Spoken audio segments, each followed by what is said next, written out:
Good morning, everyone, and welcome to our SWAC Football Head Coaches Media Session for Monday, October 16th. We'll begin our media availability for our head coaches at approximately 10:05 Central with Alabama A&M head coach Connell Manor. We do ask for all of our media participants that if you do have any questions for our coaches once we get started, please utilize the raise your hand feature to get your question in the queue for our coaches. Also, please leave your lines muted unless you are actively asking a question. Please wait to be called upon prior to asking your question, and please limit your questions to one initial question, potentially a follow-up question. If we do have additional time allotted in our coaches' availability, we will work our way back to get additional questions answered. We'll be beginning here at approximately 10:05 Central. Thank you for your patience. We'll be back momentarily.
All right, once again, for all the media participants that just recently joined us on the call, we ask that you please leave your lines muted unless you're actively asking a question. Please wait to be called upon prior to asking your question. We also ask that you please limit your questions to one initial question, potentially a follow-up question. If we do have additional time allotted in our coaches' availability, we will work our way back to get additional questions answered. And please use the raise your hand feature here on Zoom to get your question in the queue for our coaches. With that being said, happy to be joined by Coach Manor with Alabama A&M. Coach, first and foremost, thank you so much for taking some time to join us. If you could please start us out with an opening statement, recapping your team's most recent outing versus Grambling State. Yeah, we had to go on the road, play Grambling. We knew they was a well-coached football team that's going to play hard. Very physical team. I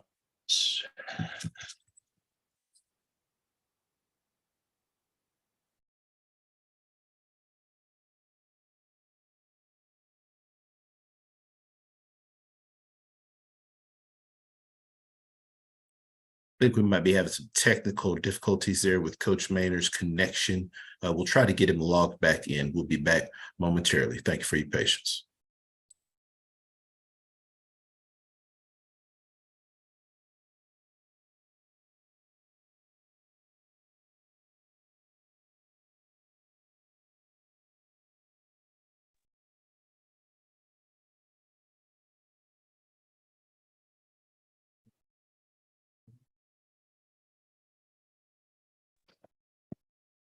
Sorry about that, Andrew.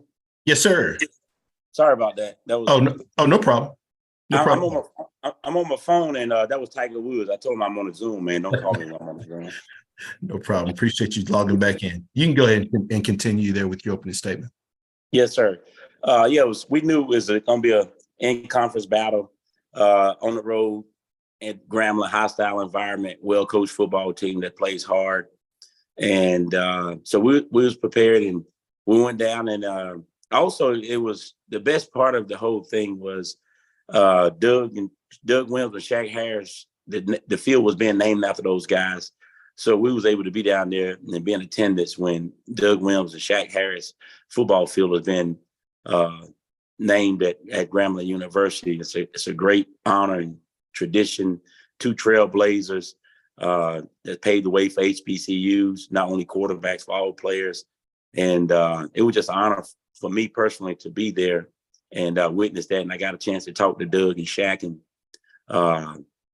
it was just a great venue, great honor. And it was homecoming.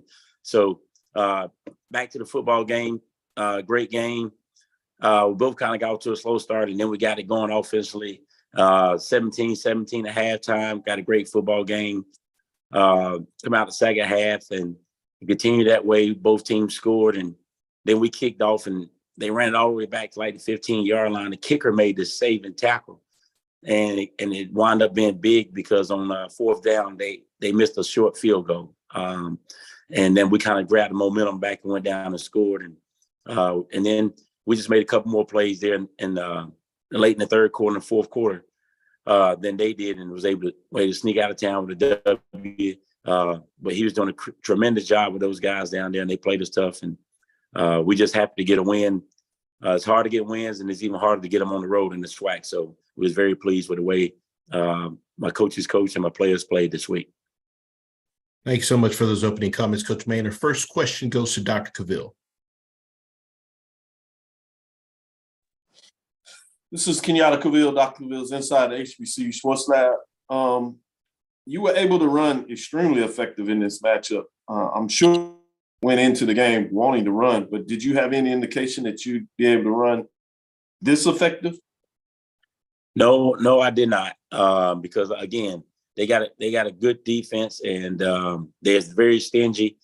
We was able to get some quarterback runs on them, and that's the difference. It's hard to account for that quarterback, and that's what we was able to do. We was able to exploit the quarterback run game, and it was a couple different ways, and it wasn't the same way. It probably looked the same, but it was a couple different plays that we was able to do it, and we were just pleased to be able to do it and control the ball and keep the offense off the field because they were scoring, as I say, 17-17 at halftime. So we wanted to continue to run the ball and try to keep the ball away from them. Certainly. Follow-up question, as you go into the bye week, what is your assessment of your defensive side of the ball for the first half of the season, if you would?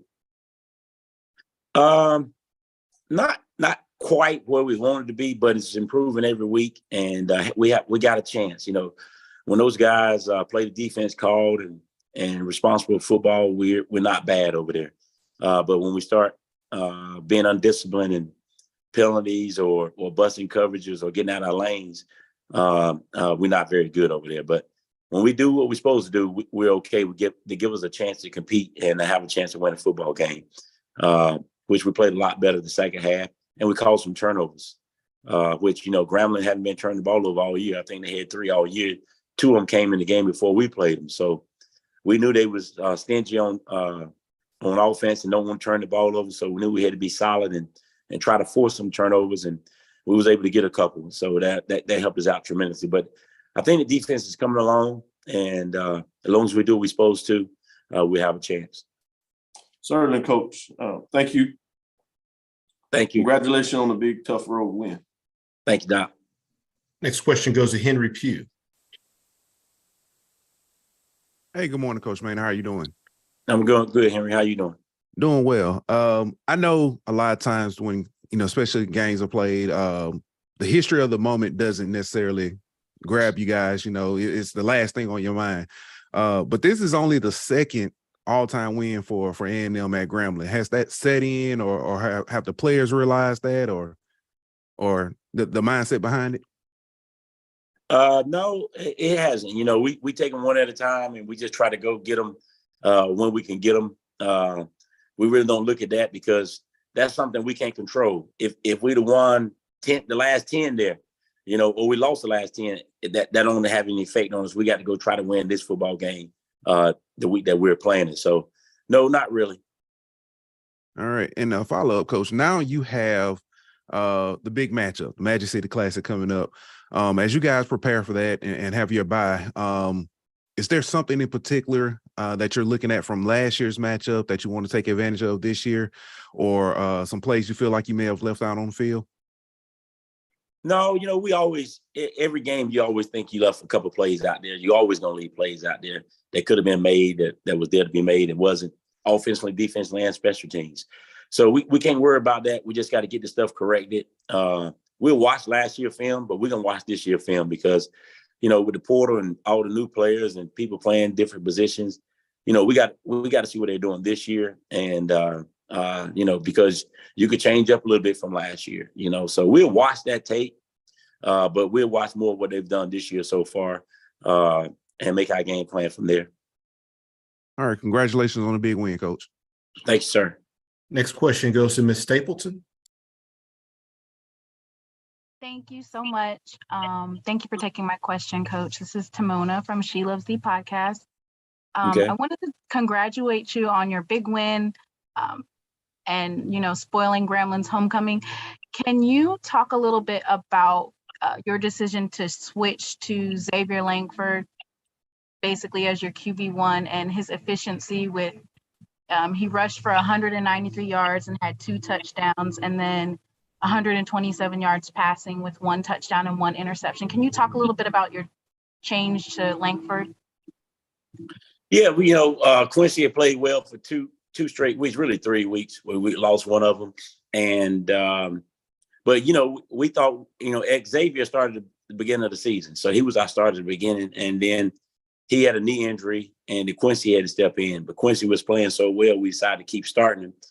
And then when he didn't have a good start at the Jackson State game, we pulled him and went with Xavier, and Xavier played well and got us back in the game. And so we went back with Xavier this week. We think we got 2 guys that either one of those guys played, they give us a chance to win the football game. So if one of them is not meant, if he's just not focused and playing very well, we don't have a problem just going with the other guy because we know that guy can come in and help us win the football game. We're going to play whoever we think gives us the best chance to win the football game. Thank you for that. And then as a follow-up question, there's a lot of SWAC play left this season, and all of your opponents are in the SWAC East. Can you talk a little bit about your mindset of the players as well as your coaches week to week, and what you guys are doing to get through the season with a strong finish? Yeah, you know, we're at the point where we just got to take care of A&M right now. We control what we can control, and that's one game at a time. So we got an off week this week. We're going to rest up a little bit, get some treatment, get to class, and then get ready next week for the Classic. And Alabama State, Coach Robinson is doing a tremendous job with those guys. They coming off a big victory. And so they kind of in the same boat with us. They need to win out and control what they can control. We just got to take it one game at a time. It's a tough division. Anybody can beat anybody in our division. So we got to stay focused every week and try to win out and see where the cookies crumble. Last question goes to Michael Jefferson. Good morning, Coach. This is Michael Jefferson with Block Sports. Yes, congratulations again on a great win. Thank you. But one of the things I've been noticing is that A&M seems that you guys are great in the second half. What do you attribute that to in terms of just being able to come out in that second half with making all of your adjustments? Well, you know, I always say that it ain't rocket science. Don't try to reinvent the wheel. We're going to play the our strengths and the defense weaknesses. We go in there with a game plan, what we think they're going to do to us, what they've been doing to other people. And sometimes they don't do that. Sometimes they play us different. And it depends on those guys, how they look at our guys, what they think they can do. what they think our strengths and our weaknesses are. So they might play us a different way than they played the opponent before. So we might have one game plan thinking that they're going to do this, and then they might not do it, or they might do some of it. And so then we just got to be ready to make adjustments. And so we got to see how they're playing us and what fronts they're giving us to what formations and what coverages to what formations. And then we make adjustments. Yes, sir. Well, congratulations on a big win against Grambling, and looking forward to seeing you the rest of the year. Thanks, Coach. Thank you, sir. Appreciate you. Coach Maynard, as always, we appreciate your time. Look forward to speaking to you again next week. All right. Thank you, man. Appreciate it. Thank you. Absolutely. Next, we'll go to Alabama State and head coach Robinson. Once again, for all of our media, if you do have questions, please utilize the raise your hand feature to get your question in the queue for our coaches. With that being said, so happy to be joined by Coach Robinson with Alabama State. Coach, first and foremost, thank you for taking some time out of your schedule to join us. If you could please just start us out with an opening statement recapping this past week's outing at Jackson State. Yep. Good morning. Was able to go down to Jackson State, get a tough victory. Like all the coaches say on the call, we all know it's tough to win in the conference. It's tough to win on the road.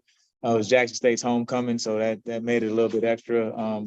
Had the kids drive up so they could see all the people out there. I told them it was going to be a Magic City Classic type atmosphere, and it was. The fans really came out. Had a lot of Alabama State people came. Of course, we brung the band, the Mighty Marching Hornets. So it was just a great day for a SWAC football game.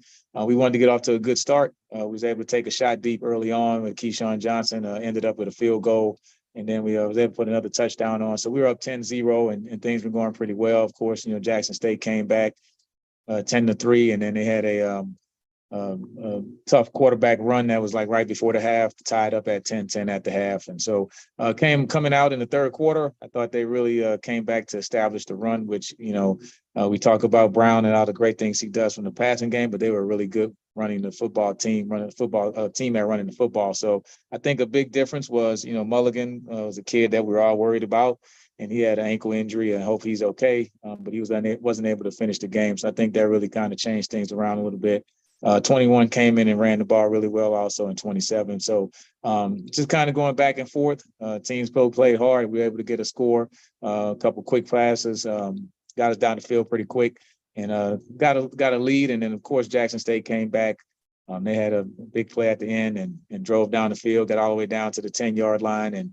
And we was able just to hang on. It was one of those games that you knew was going to come down to the last play, the last couple of plays of the game, and it did. So I think both teams played extremely hard. Coach Taylor had his guys ready to go. And fortunately, we were able to come out there with a victory to get us back to 3-3 and 2-2 in the conference. So definitely needed a win. And so just really proud of the kids and the coaches with the effort they put forward. Appreciate those opening comments, Coach. First question goes to Michael Jefferson. Good morning, Coach. This is Michael Jefferson with Block Sports. It's great to see you. As you know, my alum. But I tell you what, Coach, great win this past weekend. But the one thing I have to say is that the games that you guys lost, you guys were not able to pull the games out in the fourth quarter. Even though Jackson State was able to come back, you were able to hold out and be able to pull out that victory. What do you attribute this to? Do you attribute to last year's trying to get back and say, okay, you spoiled our homecoming, now we're going to do the same to you? Or was it just, you know what, we got to hang on and we have to pull this victory out? Yeah, I don't think anybody, including myself, was worried about last year. Last year was last year. We were just trying to beat the 2023 version of Jackson State, and they were trying to beat the 2023 version of Alabama State. And I think that's how it went. As far as the end of the game, we practice that all the time. The last three, last two, last one. We saw, an end of the game play the night before. So we knew that, some of those situations we always talk about, knocking the ball down, those type of things, you just really have to execute. They had time on their side because they still had like a minute, 50 seconds. And so they still had a lot of time to drive down the field in that 2-minute drive to get in. And then, so it was just one of those things where you just got to really focus. We had that same situation against Alcorn. We weren't able to deliver, and they was able to get the game into overtime, and we lost. And so, week after week, we've been in that same situation. I think when we get to that 6-minute mark, that's one thing I'm going to stress to the team. And when we have a chance to really close out games, we have to close them out earlier so we don't have to get into those last type of end of game situations. But if it does and it happens, then it's the defense you have to be able to execute. So we were able to execute this week, and just fortunate that the ball went out of bounds and they didn't find a Jackson State receiver, and then we would have been on the other side of it, losing on the last play of the game. Yeah, even though you gave up 400 yards of total offense, your defense was still able to get the right plays. So what did you see that you could do to a Jackson State team and be successful? I think the biggest thing for me, you have to stop the running game. I mean, you saw the way they ran the football the last couple of weeks. They have some dangerous running backs, Mulligan and those guys. And so you have to stop the running game. And so they're smart enough coaches. If we wouldn't have stopped the running game, they would have kept running the whole game. So I think getting those turnovers, when they did run the football, we was able to get some key turnovers, guys actually, forcing fumbles and those type of situations. So those 3 turnovers really helped us. Of course, we threw 2 interceptions, but I think it started with the running game, and then Brown, he's a good quarterback. He's going to find some guys, a lot of dangerous receivers. They have a lot of guys that you have to tackle on. We missed a lot of tackles, but I thought we did a great job of running to the football with a lot of effort. So when one guy missed a tackle, we had 2 more guys there. I think, one of the best plays to me, I think their kid 21 hurdled somebody on our sideline, which was a great play by him. But then we had 2 or 3 more guys to make the tackle. So we know they have a lot of good athletes on the field, a lot of good athletes in the conference. One guy's not going to be able to make a tackle, but great effort. Everybody running to the football is how you win. Yes, sir. Thank you very much. And again, great win this past weekend and much success for next week. Appreciate it. Thank you. Next question goes to Henry Pugh. Good morning, Coach. How you doing? Doing well. How's it going? Going well. Probably not as well as you guys, but going well. This season, you guys have had trouble in the red zone, but this game didn't seem to have those same troubles. Defense gave you guys a short field a lot of times. Can you just talk about any changes made that help with that red zone efficiency? Yeah, I think for us, we still had one where we got down to the 10-yard line and ended up turning a turnover. The biggest thing, I think our kicker, Jay and John, he's really coming into his own now. He had a rough start early on. So I think when you're a play caller and you're thinking my kicker just missed a 25-yarder, now you start pressing to try to score touchdowns as opposed to realizing I can always take those 3 points. But I think it makes it a little bit easier when you feel like the kicking game can help you out. So we just have to execute better. We're able to run the football down there. The quarterback had a good run down in the red zone, but that's something that we have to improve on. We did better at it this week, but you want to be 100% scores in the red zone, whether it's touchdowns or field goals. And that's something that for us to win and to keep winning and have a successful end of the season that we have to get better on week to week. All right, Coach. And next, you've got the Magic City Classic coming up. After, both teams are coming off big wins, spoiling homecomings, and then you've got this bye week before building yourself back up. Is this emotional roller coaster, I guess, beneficial with the bye week and everything, or is it better to kind of calm down and get yourself refocused? I think the Magic City Classic is the classic. It would matter if we were 6-0 or 0-6. I think both teams are ready for this game. It's probably, to me, one of the best games in all of college football. And so we'll be ready. They'll be ready. We'll know what each other has to do, and it's going to be a kid that we probably never heard of that's going to make a great play. It's that type of game. And so we just look forward to coaching in it. I love playing in it. And so, we just get excited about it. From an injury standpoint, we have a couple guys that got banged up. It was a really physical game against Jackson. So for us, I think the bye week, just from a health standpoint, is going to help us out. All right. Thank you, Coach. Have a good day. Yep. Thank you. Next question goes to Dr. Cavill. Kenyatta Cavill, Dr. Cavill's inside the HBCU Sports Lab. Good morning, Coach Roberts. Good morning. How's it going? It's going well. I was able to watch the game streaming wise. One thing that I pulled out of the stats is just how effective you all were in terms of rushing the ball. Obviously, 150 total yards on 31 carries. But with that said, you spread the ball. It just wasn't one person attacking. Obviously, Hal was effective in terms of yards per carry. I mean, at 7.8, it was only 6 attempts, 47 yards, and even your quarterback Stewart was able to pull it down and get some big rushing yards at 8.3.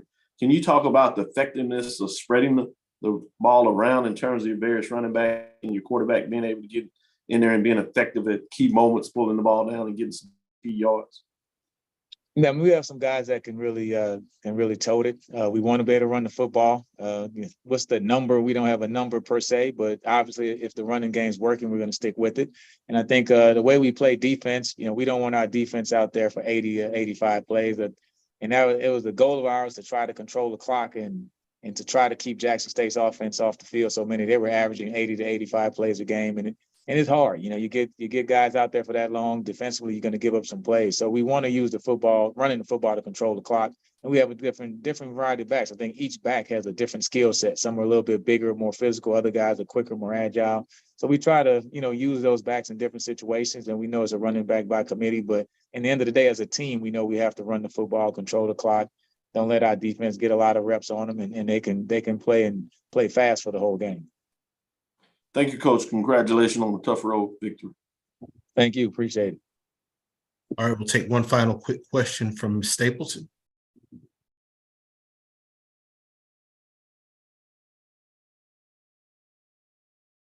think you might be on mute there. We can't hear you.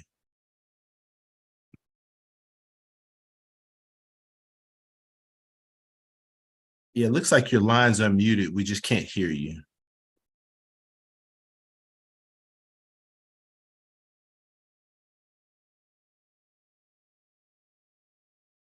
Yeah, I think there might be something with the connection. For some reason, we can't hear you. Okay, no problem. Thank you. Coach Robinson, thank you so much for your time. We look forward to speaking to you again next week.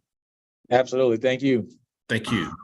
Next, we'll go to Alcorn State, head coach McNair. Once again, if you do have any questions for our coaches, please utilize the raise your hand feature to get your question in the queue for our coaches. Please limit your question to one initial question, potentially a follow-up question. If we've got additional time allotted, we'll work our way back to get additional questions answered. So happy to be joined by Coach McNair with Alcorn State. Coach, first and foremost, thanks to take some time to join us. If you could please start us out just by recapping this past week. It was a bye week for us. I got a chance to get some of the guys healthy and in terms of where we was at with our injuries. Of course, getting an update from the midterm grades and making sure the guys are doing what they're supposed to do in the classroom. So I'm very excited about the work that we got in on Tuesday, Wednesday, and Thursday. Gave the kids Friday and Saturday, and came back this Sunday and worked out yesterday and got a good work in. And so in preparation for the University of Arkansas at Pine Bluff. So good week for us to get prepared for a great football team. We got to travel to Arkansas to play those guys, so we're very excited about the trip we're going to take to Arkansas and play against a good football program. Appreciate those opening comments. Coach, we'll now open up for questions for Coach McNair. Once again, if you do have a question, please utilize the raise your hand feature to get your question in the queue for Coach. Floor is now open for questions for Coach McNair. First question goes to Tanner Spearman. Hey, Coach. Good morning. Tanner Spearman with the Pine Bluff Commercial. Obviously, going on the road to play UAPB for their homecoming this week. I know you've been around the conference for a minute, so you know what a SWAC homecoming can be like. What are you expecting in terms of an environment and an atmosphere, and how do you prepare your players for that going on the road against a team that's pretty desperate for a win? Just like any other game, I think that the approach to be to make sure the guys are very settled in and understand what we got to do to win a football game, because every week from here on out, it's a championship game for us. We have one loss in the conference, and to stay in the hunt, we got to win. So in preparation, we always talk about the next game, and going into a homecoming week, people take it very serious when you schedule a team on their homecoming. We just come off one playing Grambling here on our homecoming, so I know how it could be in terms of teams playing each other on homecoming, so how personal it can get. But our guys are used to it. We've even played many teams on their homecoming in the past, so just being able to go and play a good football team that Coach Hampton got these guys be ready for. In terms of what we got to do to come out with a victory, we got to make sure we play solid on all phases of the game. Thanks, Coach. Next question goes to Mr. Snyder. Yes, good morning. Coach, I was looking at the performance of your quarterback, and looks like over the last 4 games, he's been progressing nicely, over 65% completion percentage, thrown for over 300 yards a couple of times, over 250 yards another, only 2 interceptions. Can you can you explain like how he's progressing or describe his progression as the season's been going forward and what you see there? Yeah, compared to what it was last year, I think he's made some giant steps in preparation. And I think that due to Coach Phillips, the quarterback coach, and getting him prepared to play the football game on Saturday, all through the week. So I think that his progression has been very good for us. It helped us out a lot in a lot of games because people are tending to stack the box on us and make sure we don't run the football on them. And so we have to be able to throw the ball around. So if the team continue to do that, I'm so glad that he's able to sling it around the yard and find different receivers. He's not just only one guy. We have several guys that can catch the ball. And so that'll pose a threat to some teams that tends to stack the box on us and not allow us to run. So he's going to throw the ball around. So we're going to be prepared to do whatever it takes to win a football game. Our coaching staff does a real good job of game planning offensively in terms of what we got to do to win football games. So whatever it takes, that's what we're going to do. And I'm just grateful that he's doing the job he's doing compared to what he's been doing, what he did last year. He made some giant steps, and I'm very proud of the young man of the way he's been playing this year. And also going to a 1-5 team, how worried are you about complacency or overconfidence when your guys look at Pine Bluff's record and think that it'll be an easy win? No, on yesterday's, I talked to the young men about the records, and I kind of emphasized on Sunday game because we practice Sunday afternoon at 6. So I kind of emphasized on things that happened during the course of the NFL games that day. The San Francisco 49ers losing, then the Philadelphia Eagles losing. So on any given day, anybody can get beaten. This is a great conference, man, and you can't go to sleep on nobody. It's not a marked win for nobody these days here in this conference. So you got to be prepared. 0-5, 0-6, it doesn't matter. You got to prepare yourself to play a 60-minute ball game and play real hard on all phases of it. So the record doesn't matter. The record's out the window. Once you play on a team, the record don't really matter to us. We just got to make sure that we taking care of our business as Alcorn brand of football, and that's playing hard and playing for 60 full minutes. Thank you. Currently taking questions for Coach McNair with Alcorn State. Final questions for Coach. Coach, as always, we appreciate your time. We look forward to speaking to you again next week. All right, thank you, guys. Appreciate it. Thank you. We're a few minutes ahead of schedule for Bethune-Cookman. We'll be back momentarily.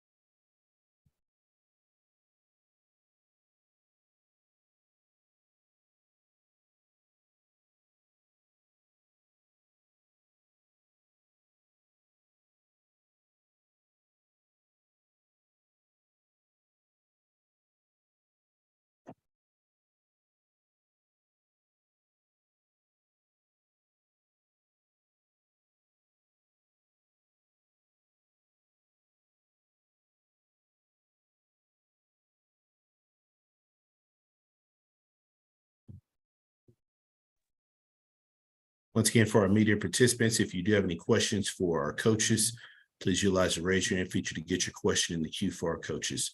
Please limit your questions to one initial question, potentially a follow-up question. If we have additional time allotted in our coaches' availability, we will work our way back to get additional questions answered.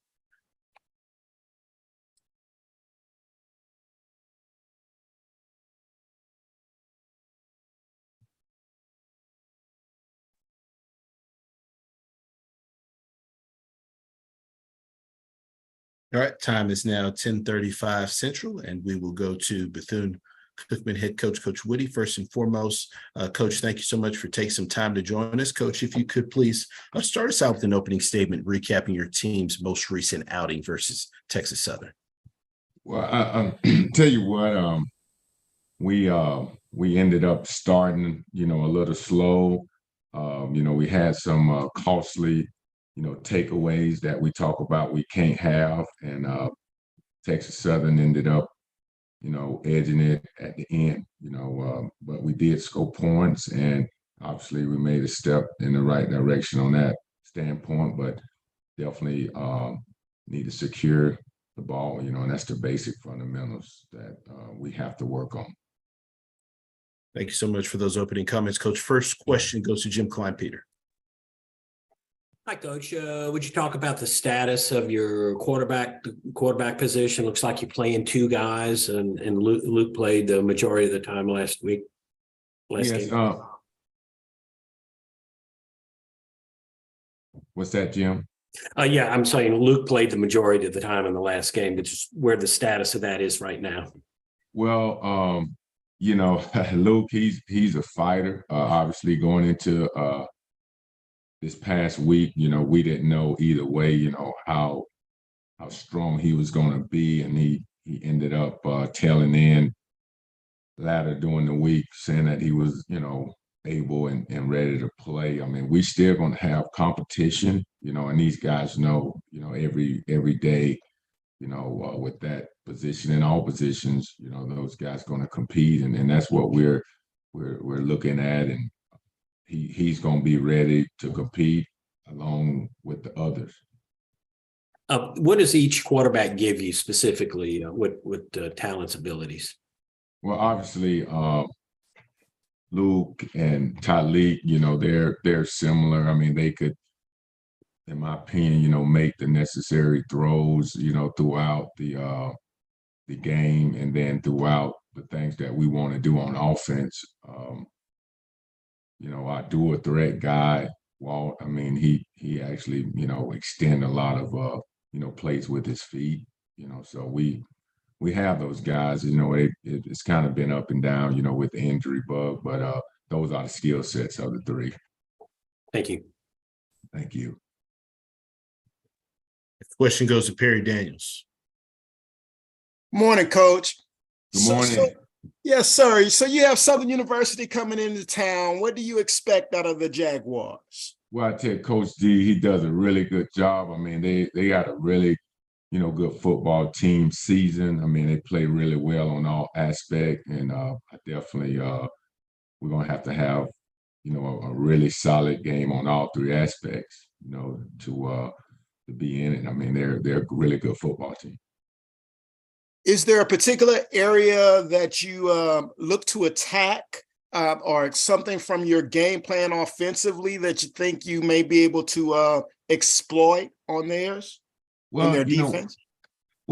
They're solid. I mean, they're not giving up a lot of points. I mean, we just got to make sure that when we do get the positive plays, I mean, we continue those positive plays, whether it's run or pass, and just take care of the ball. I mean, because, at the end of the day, you got to be sound in blocking, got to be sound in running, throwing and catching, the ball, and those basic fundamentals. If we just do that, we'll have a good chance.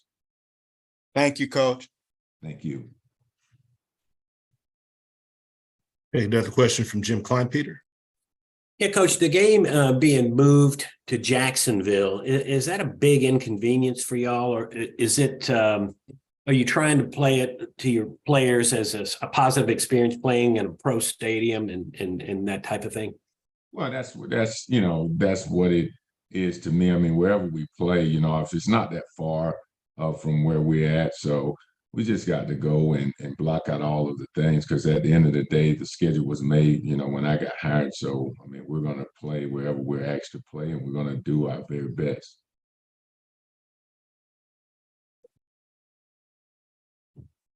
Next question goes to Mr. Snyder. Yes, good morning. Coach, 3 games, 3 defeats by 14 points total.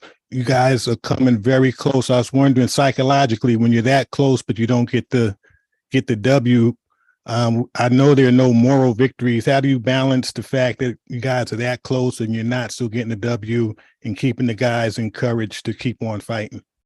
Well, one thing, a good thing is, the guys, they come to work and go to work, and when we tell them all the time, it's going to come down to the basic technique and fundamentals. And like I said before, just 14-point swing, we had that big. They had a big takeaway on us, and we can't give the ball away. And those things that we definitely can get better on, and that's coaching, that's teaching, and we tell the guys, and they see it, and they stay encouraged. And like I said, just keeping these guys understanding that, man, you got to love each other. You love each other. It's hard to let your teammates down, and then those type of things that we preach to them, and it's good that they see it, and as coaches, we see it, and it just makes it better even to come back to practice and work on those details, so those details won't come back to haunt us again.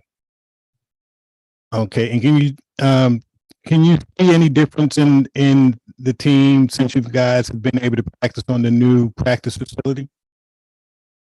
Well, it's more convenience, and the kids seem like they're more they're more energized, because obviously you get more rest, and the guys excited to call this practice field their own. It's on campus, and anytime it's on campus, it's not in comparison to where we go every day back and forth. Municipal Stadium is not as long, and it's a really good situation for us, because you can see those guys when they go out on the practice field, how excited they are in their eyes, just to know that, hey, you know what, we got our own practice field now. Thank you. Thank you. Next question goes to Jim Kleinpeter. Yeah, Coach, looks like Jimmy Robinson kind of stepped up for y'all last week. Can you talk a little bit about his development and what was that breakout all about, 98 yards?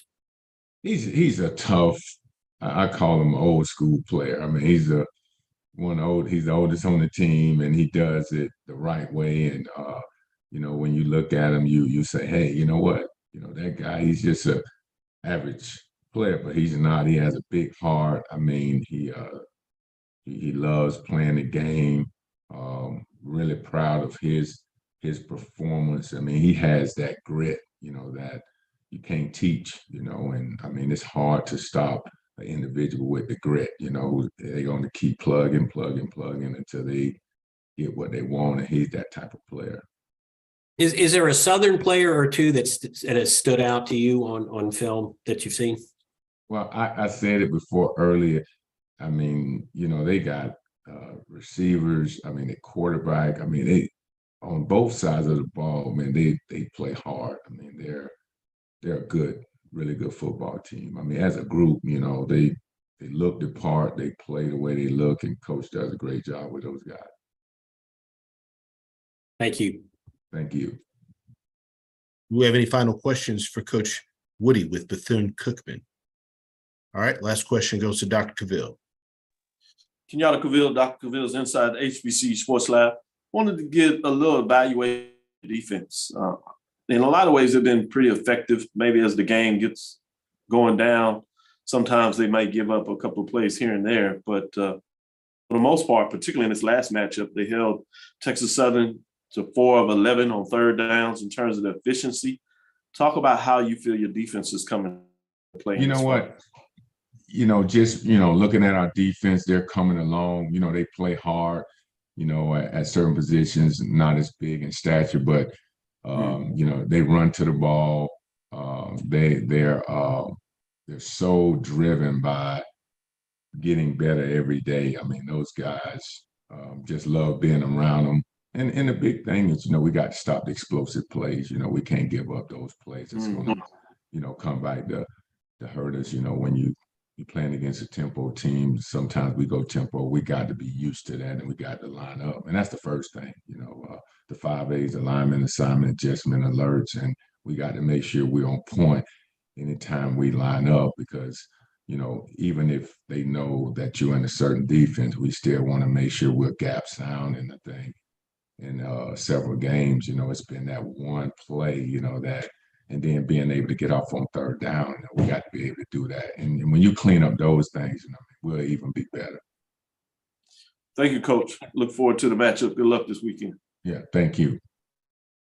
Coach, we sincerely appreciate your time. Look forward to speaking to you again next week. Yes, sir. Thank you all. Yes, sir. Thank you. Next up, we'll go to Florida A&M. Head Coach Willie Simmons. If you do have any questions for Coach, please utilize the raise your hand feature to get your question in the queue. Please limit your questions to one initial question, potentially a follow-up question. If we've got a lot of time, we'll work our way back to get additional questions answered. With that being said, Coach, thank you so much for taking the time to join us. Coach, if you could, please just start us out with an opening statement recapping this past week. Oh, well, obviously we had a much needed bye week, allowed us to have a chance to get healthier, and work on some fundamentals that we needed to improve upon. So I thought it was a productive week. Got rained out one of the days, but just gave the guys a little bit more rest to get their legs fresh. So excited to be back on the grass this week. Huge opportunity to head down to Houston and play a Texas Southern team that's hot. They won the last two games. So we got to get ready to play, hopefully complete game, and get ready to go down and go to a hostile environment where it should be a great one. Appreciate those opening comments, Coach. First question goes to Dr. Cavill. Kenyatta Cavill, Dr. Cavill's inside the HBCU Sports Lab. Good morning, Coach Simmons. Hey, good morning, Doc. Obviously, last week you had the off week after a tough emotional victory. Can you talk a little bit about your evaluation on what you believe you were able to get done during the bye week? Open date, I should say. Right. Again, the main thing we wanted to do was get caught up academically. We missed some classes because of some travel. So I thought the guys, did a good job of that. And then want to get healthy. We do have some guys that have been banged up over the first 6 weeks. And so got a chance to get them rested and take a little bit of banging off of them. And we think we'll get a few of those guys back this week.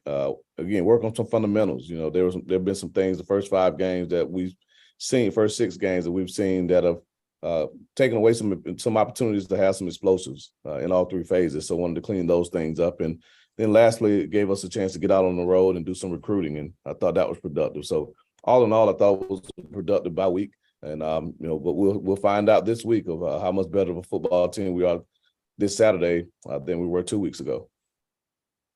Certainly, let me be the first to say, welcome back to Texas. Hopefully it'll be a hostile environment. With that being said, always good to see you in these parts. But you're coming into Texas Southern University, as you said, to Houston.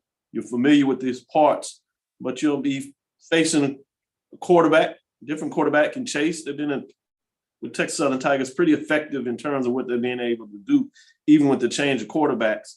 But with Ladarius, the running back, there'll be balance as well. What do you think in terms of Texas Southern, the Tigers, and what they've been able to do with their offensive side of the ball? Well, that's been Coach McKinley's, he cut his teeth as an offensive coach. And so we expect them to be explosive and spread us out, try to create some mismatches. We've given up a few plays in the past game. So we got to be better in that.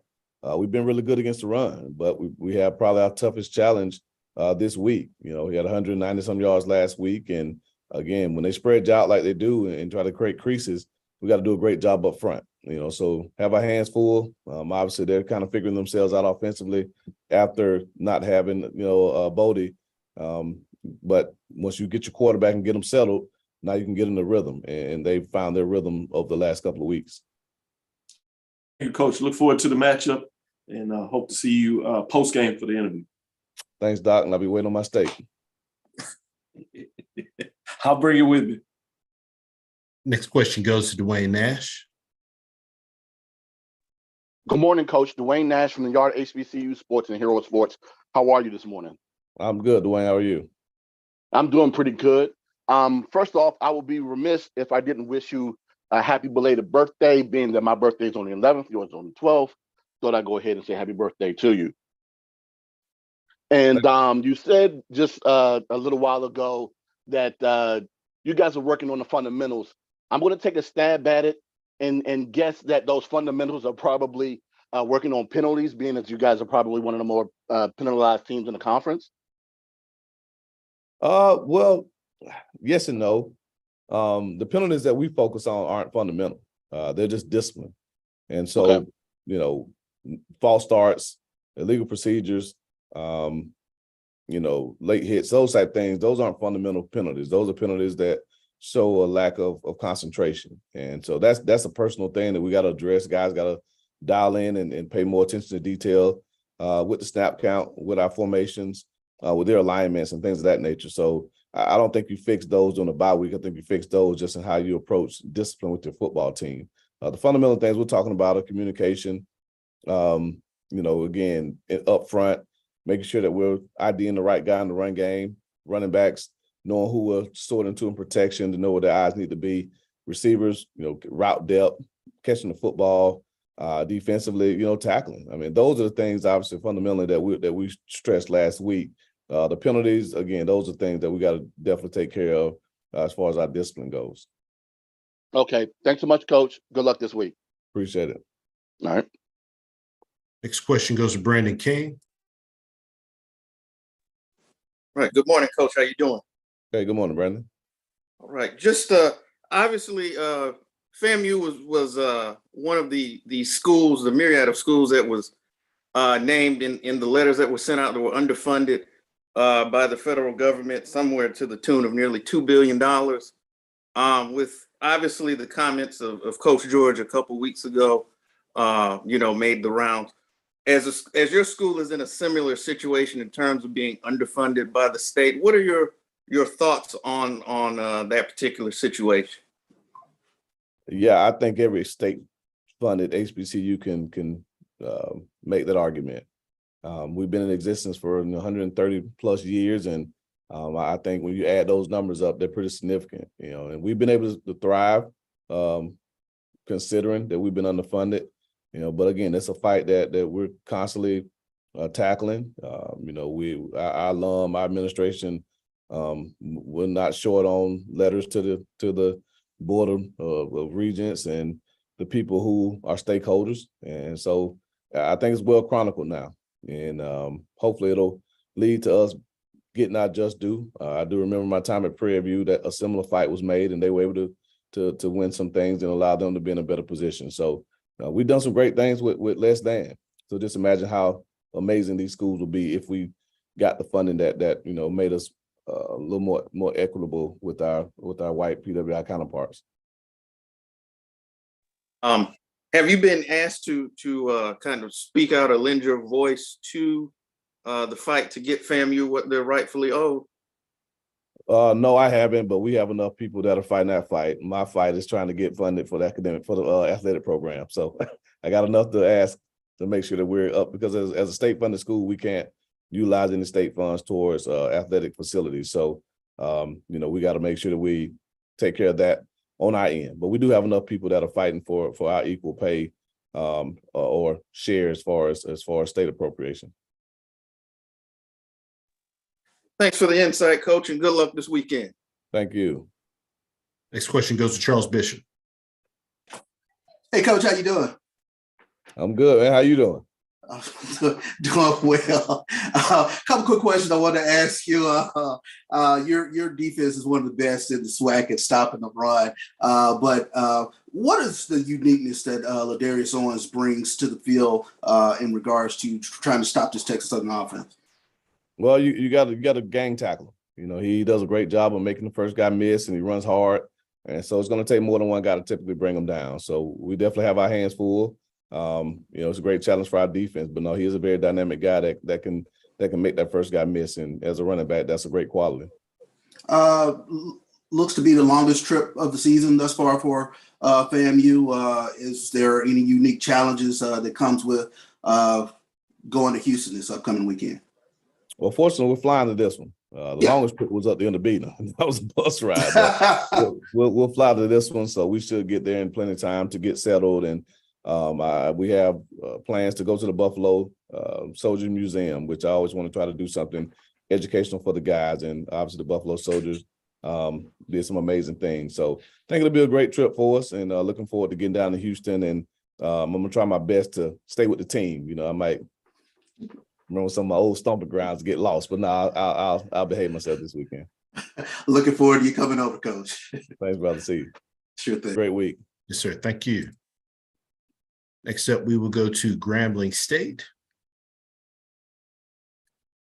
Coach Jackson. You see that we have Coach there with us. Once again, if you do have any questions for Coach, please utilize your Zoom, raise your hand feature on Zoom to get your question in the queue. With that being said, happy to be joined by Coach Jackson with Grambling State. Coach, if you could please start us out with an opening statement, recapping your team's most recent outing versus Alabama A&M. Absolutely. It was really disappointing outing for us. Very humbling. We didn't play as well as a football team and got beat here at home in front of family and friends and supporters. So we're really disappointed about that. But we're going to take this bye and regroup and get ready for Bethune-Cookman coming up 2 weeks from now. Thank you so much for those opening comments. Coach, first question goes to Perry Daniels. Hey, Coach, I know you're not one to make excuses, but can you talk about how the homecoming event or festivities may have affected your team's play this week? I kind of lost you there. Can you say that one more time? I'm sorry. Absolutely. So it was homecoming week for the Tigers, and I'm wondering if that affected your team in any way in its play on the field Saturday. I don't think so. No, sir. Every day we talked about eliminating distractions.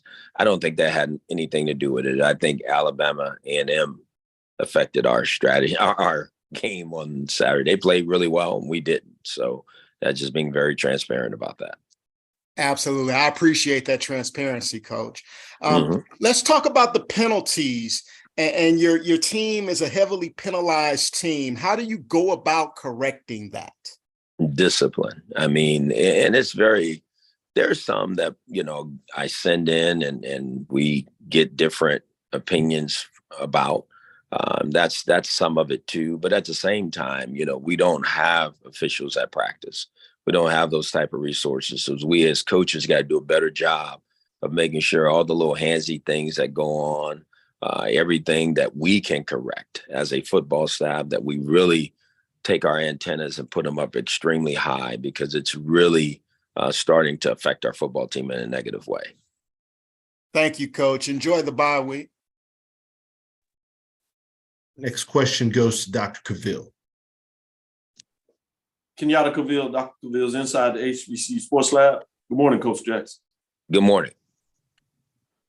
Alabama A&M, obviously, as you saw from the stats and during the game, I'm sure you seeking to make adjustments. They were able to get 330 plus yards rushing on you, and the quarterback was really effective on just 16 carries.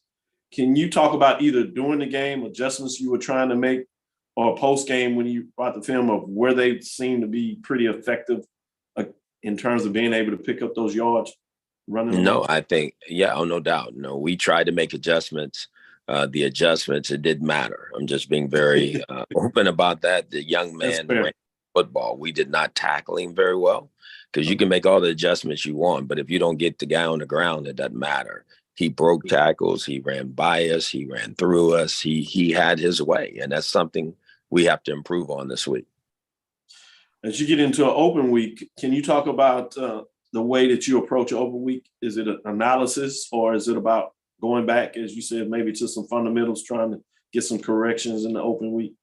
It's a little bit of everything. I think the first thing we have to do is find out who we are again. I think we'll self-scout ourselves and kind of know what we've done well and what we haven't done well. And that'll lead us to things we need to improve on. And then I think it's really about going back to the fundamentals and making sure, because that's what football is. You got to be able to tackle, block, catch, run, throw, all those things. So we're going to spend some time doing that. Yeah, I know oftentimes we do make it more complicated, but in a lot of ways, it's a pretty simple game. Yes, Appreciate sir. you breaking it down, and look forward to the following week when you get back into your matchups.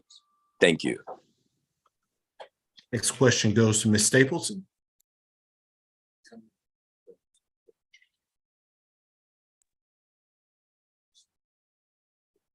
Sorry, we can't hear you.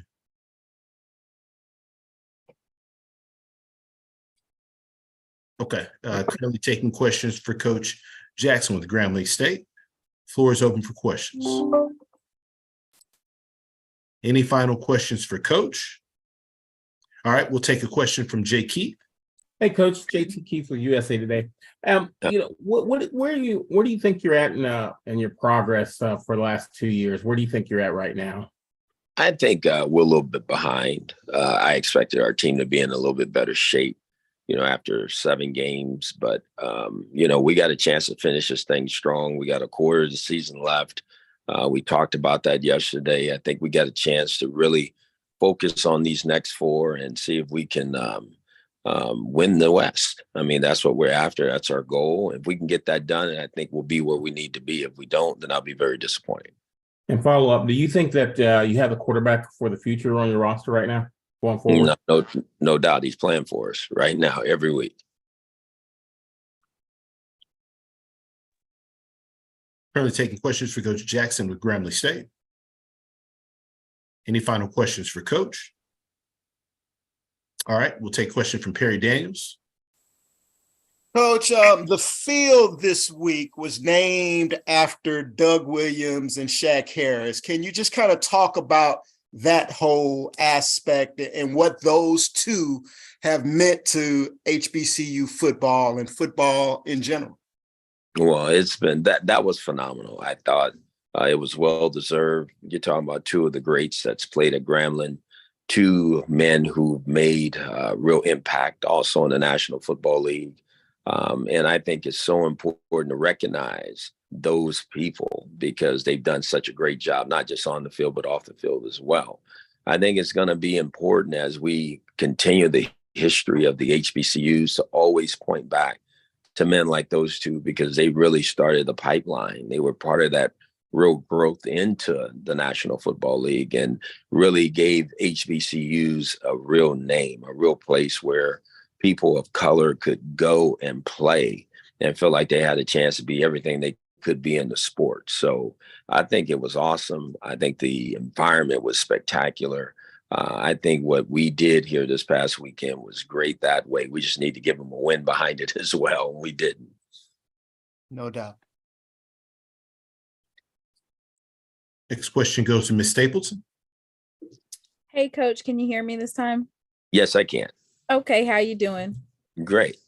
Thank you for taking my question. It's Timona from She Loves the podcast. A tough loss for Grambling State during homecoming, but overall, your offense has been strong throughout the season, 2nd overall in the SWAC. And Miles Crawley has been the leader of the offense. He's consistently helped put up the numbers. So how do you go into the locker room and pull out some defensive leaders that can help with making those adjustments for the rest of the season? Because it seems like it's the defense that's struggling to pull out, what you need in order to win the game. Well, I appreciate what you're saying. I kind of look at it a little bit differently. There's no question we need to get better on defense, but we also need to do more on offense. And you said it, Miles has done a sensational job, being just integrating himself into the culture, into our offense, leading the offense. But he also knows that he's also the leader of the team. So he's also part of the defense as well. He's got to go get those guys to go play for him, and so that he can get the ball back and continue to put up more points. So I think it first starts with our staff. I think we start there. Then I start with the defensive leaders, as you just mentioned, and we talk about the things we need to do better. And we go attack it, and we go put a huge focus on it. And I think you get what you emphasize. And so we're going to emphasize it and see if we can get it turned here this last quarter of the season. Thank you, Coach. Thank you. Any final questions for Coach Jackson with Grambling State? Coach, as always, we appreciate your time. Look forward to speaking to you again next week. Thank you. Yes, sir. Thank you. Bye-bye. Now go to Arkansas Pine Bluff. Coach Hampton, if you do have any questions, once again, please utilize the raise your hand feature to get your question in the queue for Coach. Please limit your question to one initial question, potentially a follow-up. If we've got additional time, we will work our way back to get additional questions answered. With that being said, Coach Hampton, thank you so much for taking some time to join us out of your schedule. If you could, please start us out with an opening statement, recapping your team's most recent outing versus Mississippi Valley State. Obviously, very disappointing performance by our football team. We thought going into the game that we had a good game plan and we just didn't execute it. So we give Valley credit. They won the game. So now we just got to bounce back, get ready for the next game, homecoming this week. Thanks so much for those comments, Coach. First question goes to Dr. Cavill.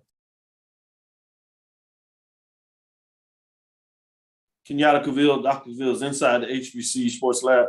Coach Hampton, though, you sound disappointed in terms of what took place in that matchup. Stats-wise, and as you've seen, you were able to put up some yards, but weren't able to really turn it into points.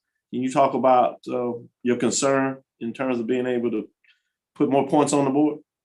Yeah, obviously, like I said, man, I thought we had a really good game plan on defense, offense going into the game, and take the first drive down the field, and we missed a field goal.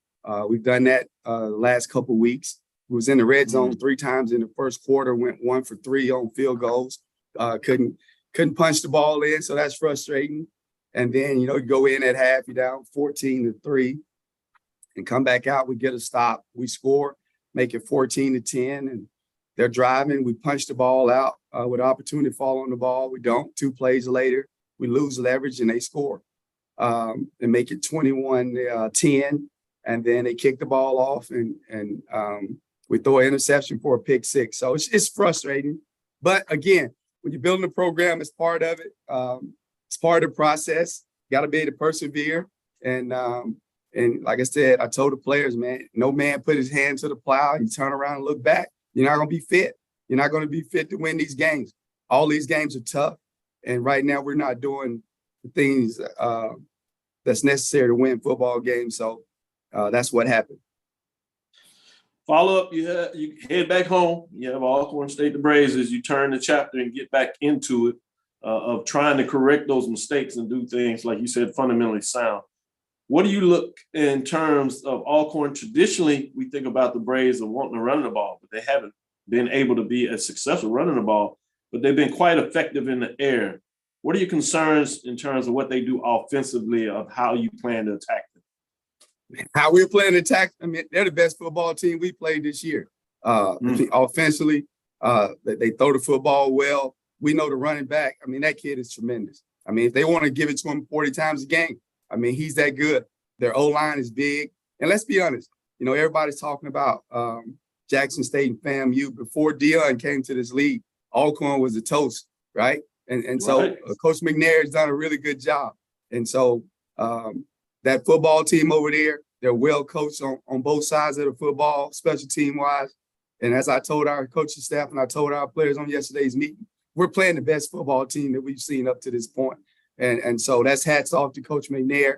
And like I told our coaches, we need to figure out what they're doing. We need to get some of the players they got. The way they look like a Power 5 football team on the O-line, D-line. That quarterback is really, really good. He knows where to go with the ball. He's not afraid of pressure.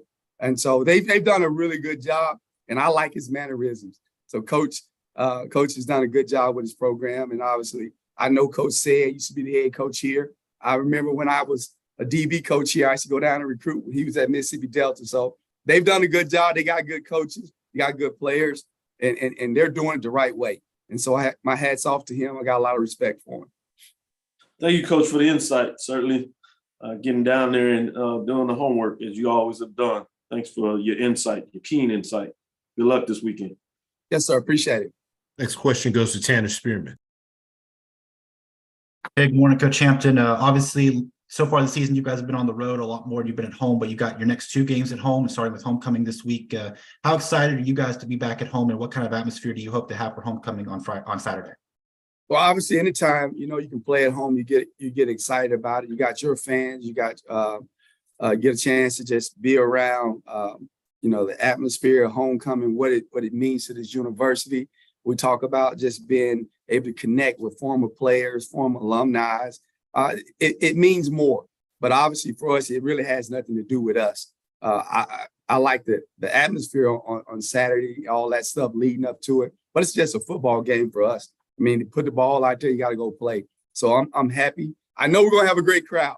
And I tell people this, It's no crowd like a Pine Bluff homecoming crowd. Man, I don't even know if we're going to be able to get to the stadium. So we're going to have to get a lot of state troopers to get us here because, man, those turkey legs will be smoking away. Man, it's going to be rocking. So it'll be a great atmosphere, two good football teams, and we need to show up. And that's the bottom line. I mean, we need to put our big boy pants on.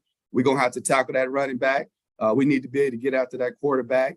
And on offense, we need to be able to sustain drives. I mean, we're not doing a good enough job. Yeah, we had 400 yards, but it didn't feel like 400 yards. And so we got to do a better job of getting our guys ready to go and matching the intensity of the other teams. And then, Coach, at the quarterback position, obviously, Jalen's been your starter the past couple of weeks. We saw Chancellor get some time in the second half. Any thoughts on who's going to start for you on Saturday? Coach, the guy that practices best. I mean, obviously, and I said it before I took the job. In this league, if you don't have a quarterback, you're not going to have a chance to win the game. And so, obviously, we got a revolving door right now. And so that's kind of where we at. Chancellor gives us the best chance. We played all three of them. And so Jalen at times has done some good things, but he doesn't take care of the football. And then Makai, he can do some things, but we just need those guys. They're young, but they got to mature a little faster. They got to take the game more serious. They got to lead the football team, and they got to make the calls, make the checks when something breaks down. And so that's where we at as a football program. But the foundation is being built. And we're going to continue to go out there every single day and practice and get better. We're going to challenge them. And that's what it's about. I mean, we're not going to lighten up on them. They understand what it's going to require. And I knew it when I took the job. But I'm excited as ever. And if anybody's ever doubt, I went to church yesterday, man. Our whole motto is restoring the pride. And when you're restoring something, man, you got to get down and dirty, man. You got to dig a little harder in order to get some of that dirt off. And we got a lot of dirt on us right now.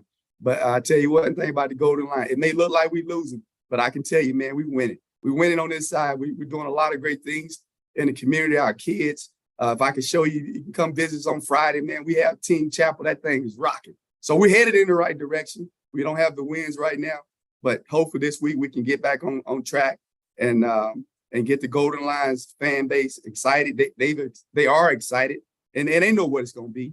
And I'm telling my kids now, man, all you got to do is just stay in the race. If you stay in the race, we're going to have a chance. If you walk off that track, you ain't going to never win. You'll always be one of those guys that say, I coulda, shoulda. But the Golden Line, we're going to stay in the race. All right, thanks, Coach. Next question goes to Jay Keith. Coach JT Keith, USA Today. Hey, can you talk about the growing pains you guys are going through? Because you guys look like you're prepared and that you play hard. Yeah, I mean, Coach, everybody prepared and they play hard, but playing hard doesn't get the job done. Like, we're making too many mistakes.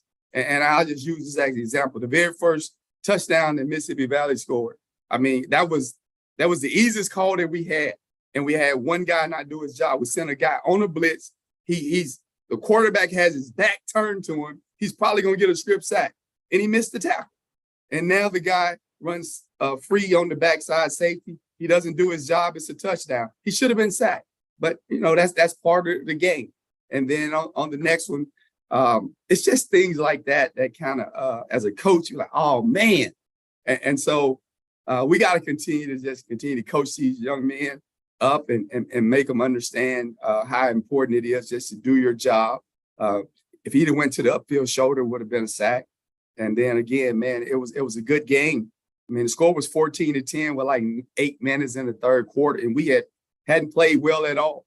But we had got back in the game, and obviously, we had a chance. The very first drive, we had a chance to tie the game up. I think on the second drive, the running back literally I thought he had walked into the end zone, and like he pulled up for whatever reason. He pulled up. We talk about finishing the run, and the guy from the backside from Mississippi Valley, I give him a lot of credit. The guy come through on the backside and make the tackle when our kid literally should have walked in for the touchdown. But in turn, we got a field goal out of that and didn't get a touchdown. And it would have been 7-7. So again, my hat's off to those guys. But we got a lot of things we're working on here. We'll continue to do it. And like I said, we got a young football team, but that's we're never going to use that as an excuse.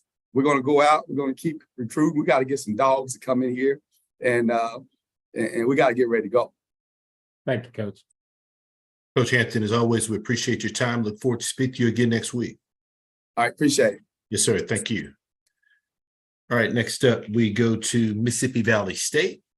Coach Wade, I do see that we have Coach with us. If you do have a question, once again, please utilize the raise your hand feature to get your question in the queue for Coach. Please limit your question to one initial question, potentially a follow-up. If we've got additional time allotted, we'll work our way back to get additional questions answered. Coach, first and foremost, thanks so much for taking some time to join us. If you could please start us out with an opening statement, recapping your team's most recent outing versus Arkansas Pine Bluff. Oh, yes, sir. First of all, good morning to everybody. Coming off of our first victory here this past weekend against a really good UAPB team. So I'm extremely proud of the guys for the way they went out and performed. Even more proud with how they handled themselves during the week. You know, homecomings at HBCU itself is a challenge. So the way they handled that was very encouraging, you know, that those guys was able to kind of withstand that and refrain from doing all the things that they could do on a small campus here at Mississippi Valley State during the week of homecoming. We got a good Jackson State team rolling in who's coming off a disappointing loss. And, you know, I know they ready to get back on the field and get back at it. So are we. So we're looking forward to the matchup. Thank you for those opening comments, Coach. First question goes to Charles Bishop. Coach Wade, how you doing? Hey, Charles, how you doing? Congratulations on your first win. I wanted to ask this question. It seems as though the light bulb has kind of gone off for Tajarian Williams. 227 yards passing versus Prairie View. Comes back with a bigger game against UAPB 265. But talk about his progression weekly and where you see him at now.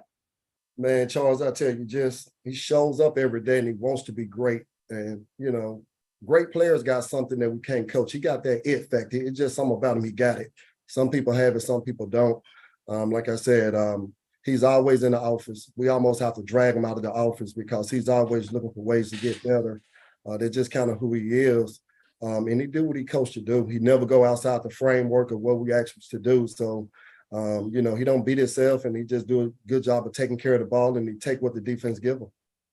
Let me follow up by asking, there always seems to be this huge chip on Valley's shoulder, especially playing Jackson State. But talk about the atmosphere that you expect this upcoming weekend versus Jackson State. Yeah, it's going to be electric, especially coming off of this victory here for homecoming. You know, that's on the outside. As far as in the building, I mean, just another week for us. We're just going to go about preparing the way we've done leading up to every other game that we've played. So, you know, I'm sure it's going to be a little bit more. Jackson State going to travel well. They're going to bring their people out. We know our Valley Nation is going to show up. But again, just to reiterate it for us, I mean, it's just the next game. We're going to prepare the way we do. It's not about our opponent. It's about being the best version of ourselves. Sure thing. Appreciate it, Coach. Yes, sir. Thank you. Next question goes to Dr. Cavill. Kenyatta Cavill, Dr. Cavill's inside the HBCU Sports Lab. Good morning, Coach Wade. Hey, Doc. Good morning. I'd be remiss if I didn't tell you that pullover looks sharp there. And congratulations on the win. Appreciate you, Doc. Thank you, sir.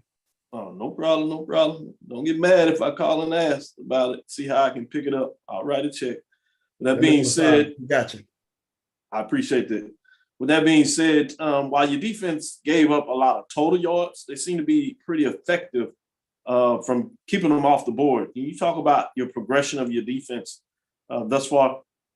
Yeah, and it's good and bad. You know, one thing about our defense, we see the same thing at practice. You know, once they get to a certain landmark, you know, now it's almost like something goes off where they say, well, now it's time to go get it. And we're trying to get away from that. You know, we need to keep that same mindset throughout the duration of each and every drive because eventually they'll catch up with you. So they play hard, and that's one thing about it. And one thing about our guys, they fly around. So once we kind of reduce the area and now they only have 15, 20 yards to cover, I mean, we do a pretty good job of keeping people out the end zone. Follow up moving forward. Next matchup, now you got the win, check that box, but now it's time to get into the next game. And in this case, it's one of two rivals for you, pretty unique for many teams, particularly in the SWAC with having two rivals in the state. This one is Jackson State to come down there. They've done some things positive this year, and then they also have done some things that not so much. What are some things that concern you about their offensive side of the ball? What you believe they'll come into this matchup looking to achieve? Man, the first thing that you see when you turn that tape on for Jackson State, they got some dudes. They got some players out there. They got some guys out there on both sides of the ball that are really good. And that jumps out at you as soon as you look at them. Offensively, they want to run the ball. They want to establish the run, and everything comes off of that. So it's going to be very essential that we go out and try to stop the run this game. And we're going to have to force them to beat us through the air. If we can stop that ground attack, they got a couple of good backs who are really, really good. They're explosive, they're dynamic. So our work is going to be cut out for us. And like I said, it's going to be a challenge, and we're looking forward to it. No doubt about it, Coach. Appreciate you. Look forward to the matchup myself. Yes, sir. Thank you, Doc. Good luck. Next question goes to Tamoto Stapleton. Hi, Coach. Coach Wade. She Loves the Podcast. How are you doing today, sir? I'm fine. How are you? I'm good. As a player, you know the rivalry between Valley and Jackson State, and Valley always plays hard, these two teams, regardless of the wins and the losses column. Can you talk a little bit about your defense and their ability to make those big stops and big plays that they've done over the past couple of weeks, how you going into this next week are trying to replicate some of that defensive stops that are going to be needed in order to beat Jackson State? Yeah, just doing your job consistently. I mean, that's what it boils down to. 11 players doing their job, doing what they're coached to do, whether you're playing Jackson State or any other state, just going out, giving max effort for 3 to 4 seconds is how we break it down. You know, it's a 6-minute game. You know, within those 60 minutes, it's going to consist of a lot of 3 to 4 second increments of plays and just giving max effort. And like I said, these guys are good. I mean, they're really good. They're good at receiver. Their quarterback is really good. They're good up front. And they have some really good running backs. So we're going to do what we've been doing. You know, we're not going to come in and come with a different philosophy. This week, it's the same deal. Everybody do their 1-11, go out, play as hard as you can for the next 3 to 4 seconds.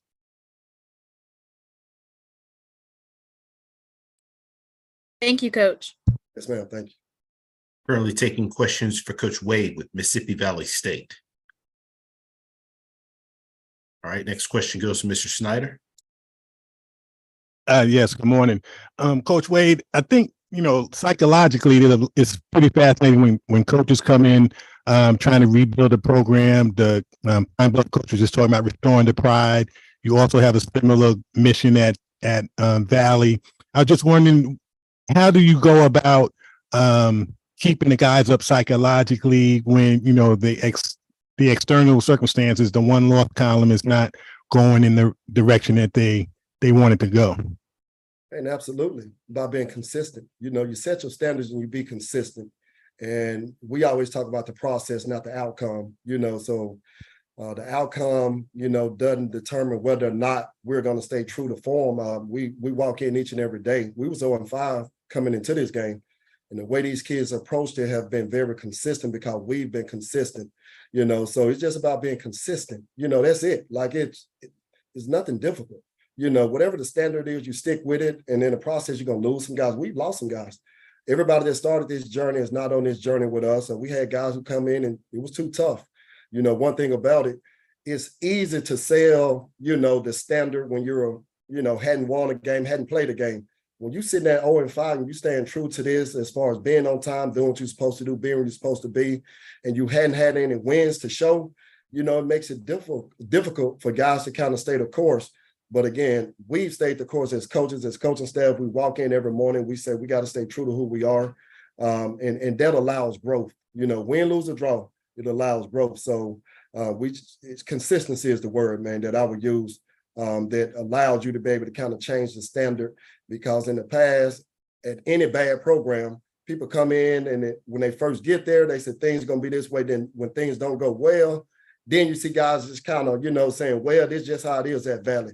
We don't accept that. You know, our standard is our standard, and it's going to be like that as long as I'm here. Thank you. Yes, sir. Got time for one final question for Coach Wade with Mississippi Valley State.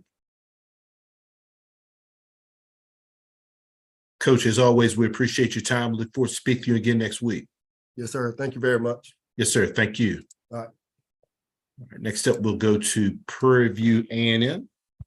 Coach McDowell. Once again, if you do have questions for Coach, please utilize the raise your hand feature to get your question in the queue. Please limit your questions to one initial question, potentially a follow-up. If we've got additional time, we'll work our way back to get additional questions answered. As always, Coach McDowell, thank you so much for taking some time to join us.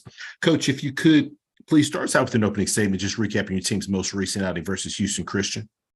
Good morning, everybody. We went across town, stunk it up a little bit offensively, defensively. Again, guys just didn't play well for whatever reason, but as coaches, we got to get them ready to go. Much needed break to get back to the fundamentals of things and get these guys to understand, what's at stake right now. And then we got to get better going forward. We're going down to Tallahassee to play a really good team, well-coached team. And we got to be ready for them. We know they're going. It's homecoming for them. It's going to be hype. We just got to stay the course, man. And if we do that, with these young men, I think we're going to be okay. But again, all week, that we're off. Should I say we're off this week? So we're just getting back to the basic and getting these guys to understand, where we need to be, as I said earlier, and and put us in position to to play some good football. Thank you so much for those opening comments, Coach. First question goes to Charles Bishop. How you doing, Coach? What's up, C? Hey, wanted to ask you, and you mentioned this past weekend stunk it up pretty well, but your message to the team going into this bye week, the philosophy. I mean, do you burn this film or do you sit everybody down in front of it and just kind of go through where you are with this game and where you have started going into that game? The way we stunk it up, Charles, you can't burn this. These guys got to see what they did wrong and, get the coaching from the coaches, they can see, what the coaches see and what they're not doing, what they've been taught to do all week long and ask why, ask questions like, why didn't you do it? And that's been, kind of our Achilles heel, again, being in position, but again, several plays, not making plays and guys just not doing their responsibility. And we've been trying to encourage these guys, hey, just, do your job first and let everything else, your athletic ability come out after that. But, everything starts with you up front, in the middle, in the back, and as well as offense and defensively. And we just got to get to the point where they have to get to the point where they got to trust these coaches. They know what they're doing and execute their assignments. Sure. I wanted to follow up on that 10 penalties for 100 yards. But it seemed as though the frustration was really mounting on the sideline with regards to the penalties called this past weekend. I wanted to focus in on one in particular where there was an unsportsmanlike called on the bench. Unfortunately, the PA mic was open from the referee, but kind of give us your take on what that interaction and how that kind of came about. Well, again, I know we were going our share, but again, it was some bad officiating over there on that side. It's like everything that, everything was being called against us. And that's why I was calling Craig, who was the head of official guy for that game, and I wanted to ask him, what's going on? You got to let us play. When they initiate it, you're going to call it. But then when we retaliate, as I told the guys, we're getting caught retaliating. So we got to calm it down. As I told them today, we got to get out of that. And I told them, I promise you, we're going to get out of it because, again, we're in position several times, y'all. We had to stop here, stop there 4 or 5 times, man. And then one time we jumped off sides again. And, then the personal foul came in and, then it gave them momentum. And then we still had a chance, to get an interception when it was only 10. They only had 10 at the time. Then we just missed a interception to take it to the house of 7 again, which could have been a momentum change. But again, Craig, he just, when I asked him an explanation, why, what are you doing? And he said, well, you guys have been over there twice on their sideline. And I'm like, what does that mean? What are you asking? And that's why I got so frustrated at that particular time, because I thought they was targeting us, for some reason, and not letting their issues go and not disciplining them at the same time. If you're going to do it both ways. I have no problem with that, but it seemed like it was more towards us than anything. Sure thing. Appreciate your time, Coach. Thank you. Next question goes to Dr. Cavill. Coach, I want to follow up on that. I was engaged with the 10 penalties for 100 yards and the concern about that. But when you get to that point where ultimately, if you just don't think you're going to get a fair opportunity, do you look at rescheduling games like that? Or it gets to the point where you're saying, if it's not going to be equitable in terms of how it's going to be called, do you say, well, let's go figure out and try to play somebody else where we're going to get a fair shot of being able to play the game? Absolutely. And again, it's bad enough when the team is not playing well and then you're having a ref help you out as well. I mean, there's no way a team is going to be able to win, playing bad and then playing against the ref as well. So yeah, going forward, yes.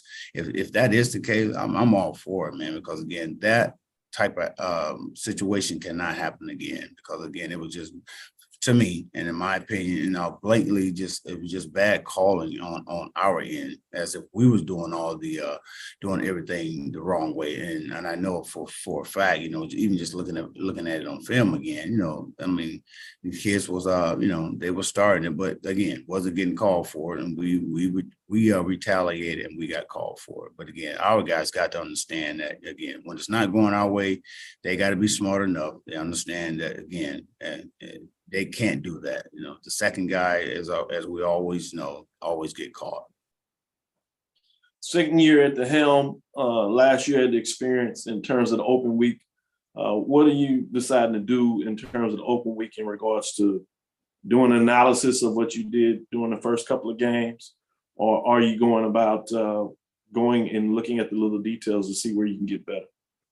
For us, it's definitely, you hit it on the head, Doc. We got to go back and look at the little things, man, because it's the little things that are hurting us, in situations where we can get the momentum and then we end up not getting it because we're not disciplined enough, not focusing enough on the play at the particular time. So we got to get back, get these young men back focused mentally, and get them ready to go, because again, we got talent here. We just got to make sure that these guys know that, we still got their back. We still got a lot of football left to play, and we're still not out of it. So we got to go. If we plan on doing what we asked, we plan on doing what we talked about at the beginning of the year. Now it's the time to do it. From here on out, we're going into an all SWAC play, so we got to make sure that we're doing what we're supposed to do this week on the field, even though it's a bye week. I told them this morning, hey, I need you guys to come out, the rest of the week and just do what we asked you guys to do, be where you're supposed to be assignment wise, and let's get better. Because again, if you're not trying to get better out there on that practice field, there's no way you're going to carry it into gameplay and get better. Thank you, Coach. Look forward to the following week when we get back into it. Thanks, Doc. Next question goes to Mr. Mosby. Hey, how you doing, Coach McDowell? How you doing? Hey, I had a question about the team. This season had 3 games out of conference, outscored 144-16 and 75-16 against FCS opponents. I was wondering, why do you think the team has not been ready to compete in these out of conference games this season? I don't know. That's on me. We got me as a head coach, and as coaches, we just got to get them ready and just have these kids understand that, still football, even though it's out of conference, we still want to go out and play the game, man, play the game to the best of our ability, no matter who it is, in conference, out of conference, we want to win.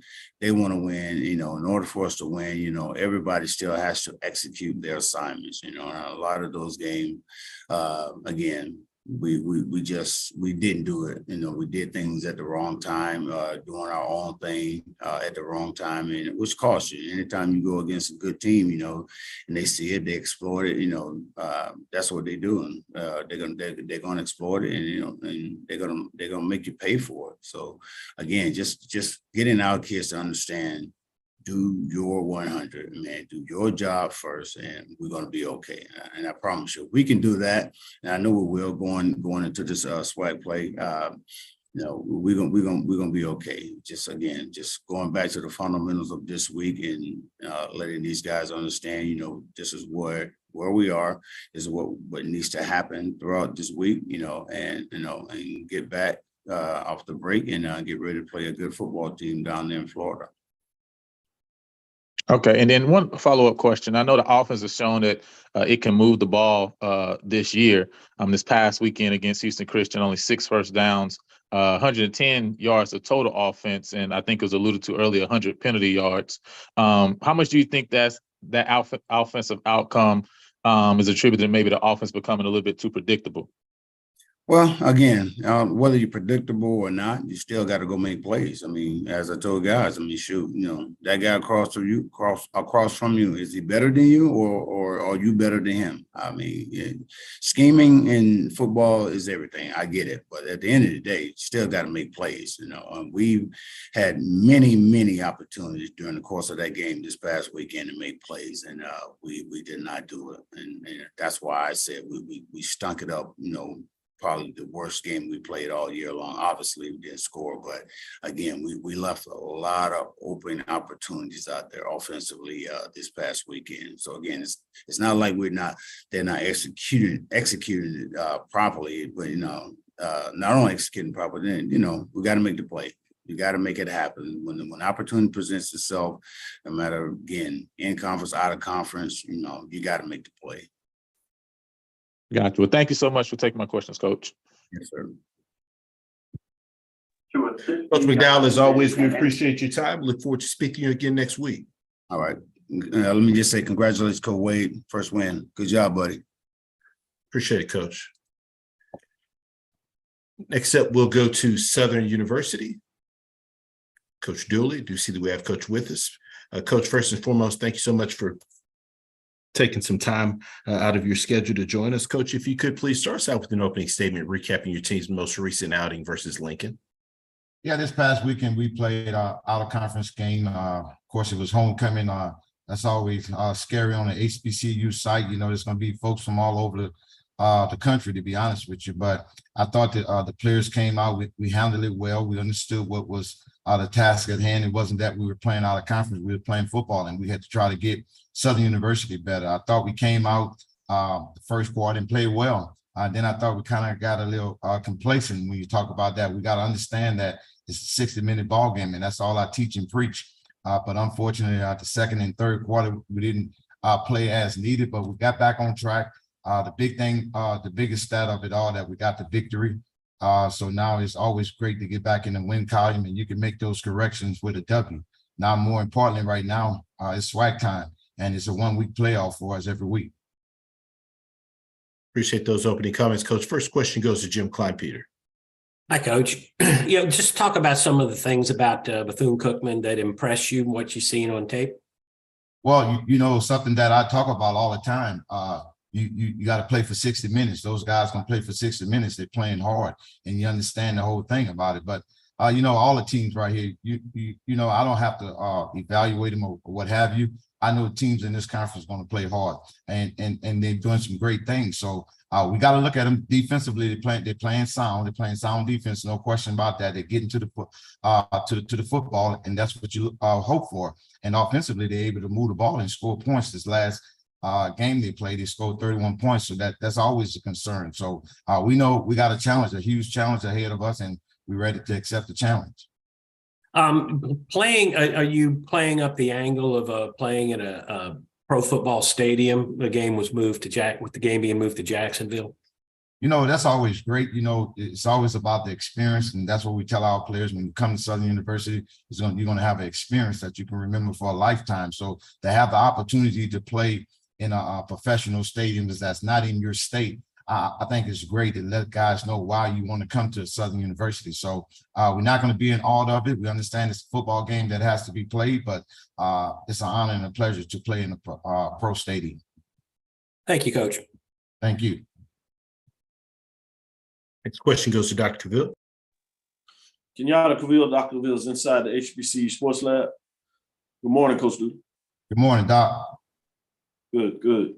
Wanted to ask about your quarterback, Harold Blood. Really effective in this particular matchup, getting in the end zone through the pass with 3 touchdowns, totaling 329 yards. As you know, he did have an interception. Talk about his play in this game and just his continued maturation throughout the season. You know, that's the thing that I look for. I look for growth. I look for guys getting better, and he's proven that he's getting better each week. Is he a perfect quarterback? I'm still looking for one.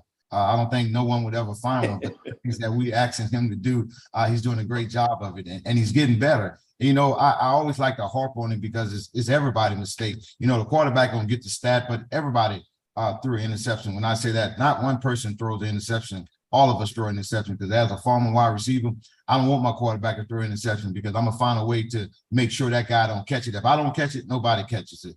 But he's doing a great job, and I think he's getting better each week. Right now, we're in midpoint of the season. Right now, he's doing the things that we asking him to do.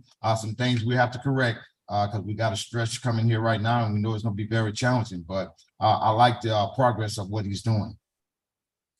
Good thing there, Coach. Well, once you find that perfect quarterback, you know you don't have to keep him to yourself now. You can share. I think everybody's gonna recruit him. It's gonna be tough. Exactly. With that being said, seriousness, getting back to it, Bethune-Cookman in your next matchup, as you said, they've been very formidable. Defensive side, they've been solid. But I'm curious about Jimmy Robinson III. He seemed pretty effective in his last game, 98 yards on just 17 carries. Small in stature a lot of ways, just 5'7" at least of what he's listed. But he seems quite mature and pretty effective. You have a great defensive front. How do you see them going against him, the offensive line, particularly trying to stop the run in this next match? You know, I never worry about size because I say the hole is going to open up wide, not high. So we understand that. So his size really don't matter to us. We know that he's an effective runner.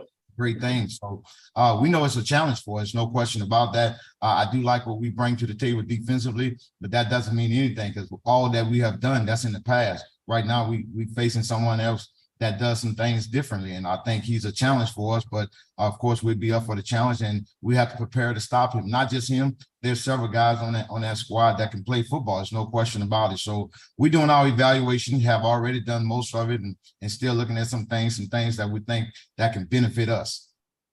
Thank you, Coach. Good luck this weekend. Look forward to the matchup. Thank you, Doc. Next question goes to Perry Daniels. Hey, Coach, congratulations on the homecoming win. Thank you. Let's talk about the trip to Florida and what you expect. You often say that teams in the SWAC are going to play for 60 minutes, but this particular Bethune-Cookman team has been struggling so far this year. What are some areas that you think you can exploit? Well, you know, I actually was on the call earlier when that question was asked before. You know, if it's some things that I feel I can exploit, I don't think you guys would ever find out. Because I'm not gonna say that right now. Of course, we all looking at some things that we can do and get some success behind it. But we're facing a good football team. You know, I never, when I face an opponent, I don't look at records. I look at what the coach is doing, and I think coach is doing a phenomenal job in getting his guys ready to play football. Unfortunately, some things haven't gone the way that he probably anticipated, but that has nothing to do with this game right here. It's a full game. He has the same opportunity that I have. So I'm expecting a huge challenge, and we got to get up for it and be ready for it. Let's talk about your running game, Coach. This past week, Gary Qualls had 14 attempts for 92 yards, and then Kendrick Rhymes also added some yards. Let's talk about that, the running back room and the development of those athletes. You know, we got off to a slow start. I thought we had some talent in that room. I thought that room was loaded with talent, and we got off to a slow start. But here again, you know, it takes 11 guys to play football. We had to get some things corrected up front, and it's starting to come right now. It's not nearby where I want it to be at, but I'm starting to see some of the improvements that are coming with our running games. We're able to control it a little bit better and able to get some yards. So with Gary Qualls and Kendrick Rhymes, those guys are doing a great job. And then we had someone else to come along too that's running the football pretty good when we talk about CJ. So we got some guys in the room that we feel we just got to find a way to get them out there. And that comes down to me. I always say, you know, I tell the guys when I first come to whatever program I come to, there's enough food at the table. You just got to sit there. And those guys are sitting at the table, so I got to find a way to feed them. That's awesome. Good luck, Coach. Thank you. Thank you. Last question goes to Jim Klein-Peter. Yeah, Coach, you mentioned you thought you had the best secondary in the country with your secondary. And I wanted you to talk about Dimitri Morcell. He kind of missed a couple of games early in the season, but how has he developed, and is he part of how big a part of that secondary is he?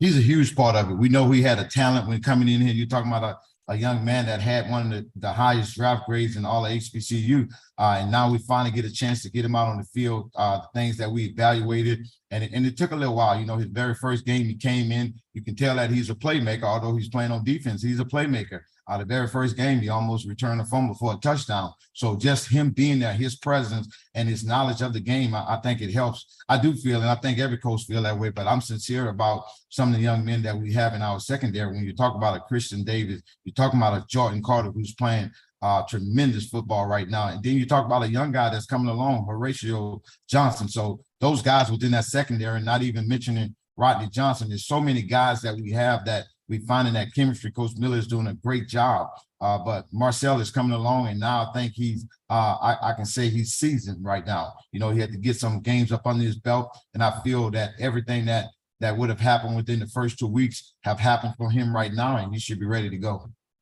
Thank you, Coach. Thank you. Coach, as always, we appreciate your time. Look forward to speaking to you again next week. Thank you, guys. Yes, sir. Thank you. All right, we now go to Texas Southern University. Head Coach McKinney. See that we have Coach with us. Once again, if you do have any questions for Coach, please utilize the raise your hand feature to get your question in the queue. With that being said, happy to be joined by Coach McKinney with Texas Southern. Coach, first and foremost, thank you so much for taking some time out of your schedule to join us. If you could please start us out with an opening statement, recapping your team's win over Bethune-Cookman. Yeah, hard fought win versus Bethune this past weekend. You know, a tough game. Thought we started really fast, which we pre-starting fast. Our guys went out on both sides of the ball and performed really well for the first 30 minutes of the game. And hats off to Bethune. They continued to play, gain the momentum out of halftime, and we held on to finish it off in the end. Thanks so much for those opening comments, Coach. First question goes to Dr. Cavill. Kenyatta Cavill, Dr. Cavill's inside the HBCU Sports Lab. Congratulations on a tough road victory. Thank you, Doc. Wanted to ask you about Ladarius Owens. As you know, had a big game for those that didn't. 19 for 163 yards and 3 touchdowns, averaged 8.6. But particularly for the senior on this last play where he sealed the deal, literally getting outside, breaking it down. But the fact that he decided to go on a knee, basically, give himself up on essentially 1 yard line instead of getting into the end zone and getting that extra stat. He decided to keep the ball with himself, and you could take the proverbial knee, run out the clock instead of having the necessary to kick the ball off and taking the ball out of your offensive side of the ball. Can you talk about his play in general and then the mindset in terms of who he is as a senior 5'9", 186-pounder right here out of Houston to make that type of decision? Yeah, he's a really hard worker. You know, he came to this offseason dedicated to becoming the best player that he could possibly be. And he's shown that, you know, he's improved each year he's been here. And this season, you know, from the first game to the last game, he's steadily improved. He's been a workhorse for us. And the play that you're talking about there at the end, it's something that we coach. You know, when the game's basically in hand, you need a first down. There's no need to score a touchdown. And we call it no mas, no more. And he was smart enough to go down when we needed him to go down, because at that point, You know, if he goes in and scores a touchdown, we got to kick off. They have a great kick returner. You know, he may bring it back to score on the kick return, and then we have to put the hands team back out there. So it was a great play, great heads up play by him. And we're just glad that we were fortunate enough to be in that situation. Thank you, Coach, for sharing that in terms of his mindset and the fact that that's something that's coached. Follow up is the next matchup coming back home, big home game. I know a lot of this on the media side, but if you would entertain me and just add and provide me with your thought process as a coach. You're playing a top 25 FCS program at FAMU Rattlers. In a lot of the HBC polls, they're ranked number one, if not number one, certainly number two across the board. Obviously, you do what you do during the week to make sure your team is prepared, offensively, defensive, special teams. But before the game, do you get any, or even maybe sometime during the week, do you get into this media stuff that we do in regards that the number one team is coming into your house and you want to protect this house, those kind of things? No, we don't get off into that. You know, FAM's a great team. We knew that when they were put on the schedule. So we just got to go out and be the best version of us. Hopefully play a complete game. They're probably the best team that we've played up until this point so far. And, you know, we just got to go out and play our best game, take care of the ball. Hopefully we can get a couple turnovers and see what happens at the end. Thank you, Coach. Well, you know, we have a little show over here, a streaming show, so we'll do the marketing side. We'll see if we can help bring some extra light and certainly sell some tickets. So you do your side and we'll do our side. I appreciate that, Doc. We definitely can use a sellout. I hear that. Next question goes to Kyle Mosley. Hey, Coach. Doc won't let me on the show, but that's okay. We'll still do what we can for TSU. Look, the defense, you guys did a very, very good job. Talk about what Atkins and Williams and those guys were able to do with I think it was 13.5 TFLs and 7 sacks. Talk about those guys. Yeah, we played enough plays to make those tackles and sacks defensively, but I think our defense has done a tremendous job for us this past weekend, actually creating 2 turnovers that led to 14 points. And we just got to do a better job of getting off the field. You know, I think we're on the field way too much, and we got to win those third down battles and get off the field. And talk about the quarterback. Jace looks a little bit more comfortable. Every game he's getting more and more comfortable with his position. How do you feel as though he performed on Saturday?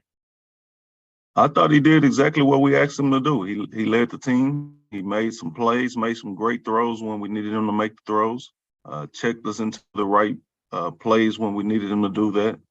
He's getting a lot more comfortable with what we're asking him to do. He's getting more comfortable within the scheme.